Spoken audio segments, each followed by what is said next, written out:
Section 1. Introduction. Le combat pour l'égalité. Le féminisme est un mouvement social et politique. Son objectif, l'égalité entre les femmes et les hommes. Il dénonce les injustices et les discriminations que subissent les femmes et lutte pour leurs droits fondamentaux. Section 2. La vision de Bell Hooks. Définir le féminisme. Dans cette section, nous allons explorer comment Bell Hooks a redéfini et enrichi notre compréhension du féminisme. Bell Hooks, autrice et militante féministe afro-américaine, a marqué le mouvement. Son travail a influencé des générations de penseurs et d'activistes.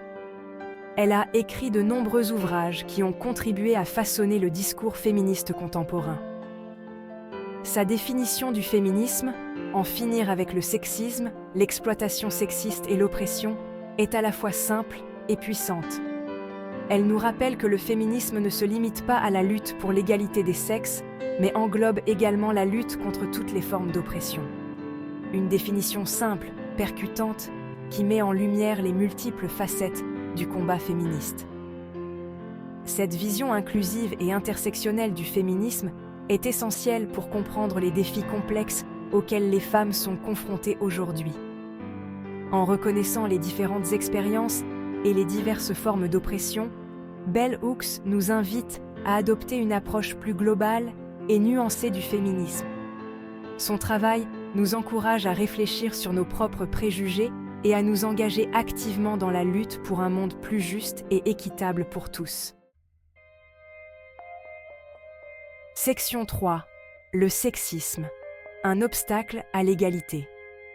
Le sexisme est un problème profondément enraciné dans notre société, affectant les femmes de toutes les cultures, âges et milieux sociaux. Il se manifeste de multiples façons, souvent subtiles, mais toujours pernicieuses. Le sexisme se manifeste par des préjugés et des stéréotypes. Ces stéréotypes sont souvent inculqués dès le plus jeune âge, influençant la manière dont les filles et les garçons perçoivent leur rôle dans la société. Les médias, l'éducation et même les interactions quotidiennes contribuent à perpétuer ces idées fausses. Ils véhiculent des croyances négatives sur les femmes en raison de leur sexe, limitant leurs opportunités et leurs choix. Par exemple, dans le milieu professionnel, les femmes sont souvent perçues comme moins compétentes ou moins engagées que leurs homologues masculins, ce qui peut les empêcher d'obtenir des promotions ou des augmentations de salaire. Par exemple, les femmes sont souvent cantonnées à des rôles domestiques et victimes de discrimination salariale. Les attentes sociétales les poussent à assumer la majorité des tâches ménagères et des responsabilités familiales, même lorsqu'elles travaillent à temps plein. Cette double charge de travail peut avoir des conséquences néfastes sur leur santé mentale et physique. De plus, la discrimination salariale reste un problème majeur, avec les femmes gagnant en moyenne moins que les hommes pour des postes équivalents. Il est crucial de reconnaître ces obstacles et de travailler ensemble pour les surmonter, afin de créer une société plus juste et égalitaire pour tous. Section 4. L'exploitation sexiste. Profiter des femmes. L'exploitation sexiste utilise les femmes pour le profit économique ou le plaisir masculin. La prostitution forcée et le trafic d'êtres humains en sont des exemples tragiques. L'industrie de la mode utilise souvent l'image des femmes de manière dégradante. Section 5. L'oppression. Un système qui maintient les femmes à terre.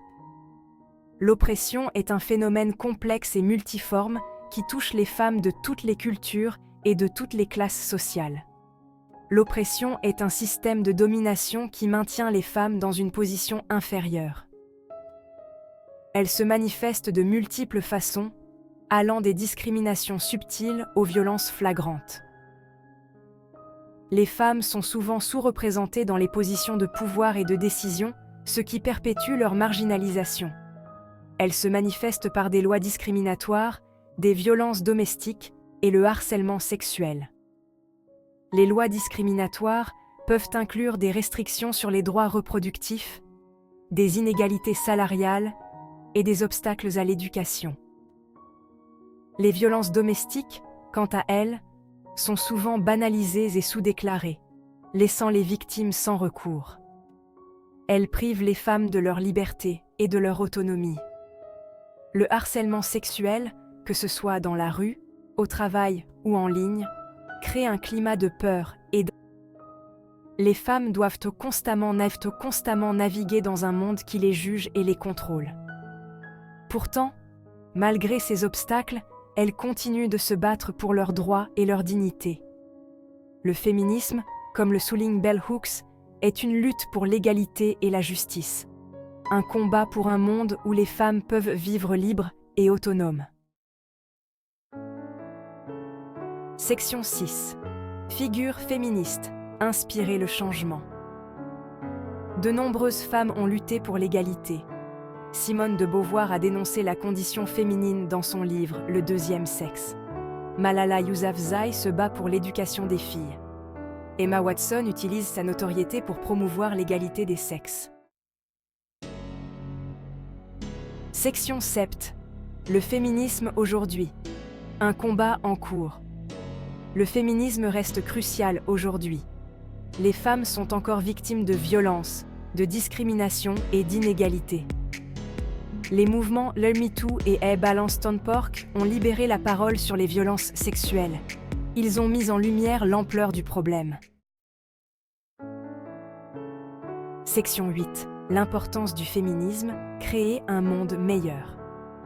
Le féminisme ne se limite pas aux droits des femmes, il vise à créer une société plus juste et plus égalitaire pour tous. En luttant contre le sexisme, on combat toutes les formes d'oppression. Section 9. Conclusion.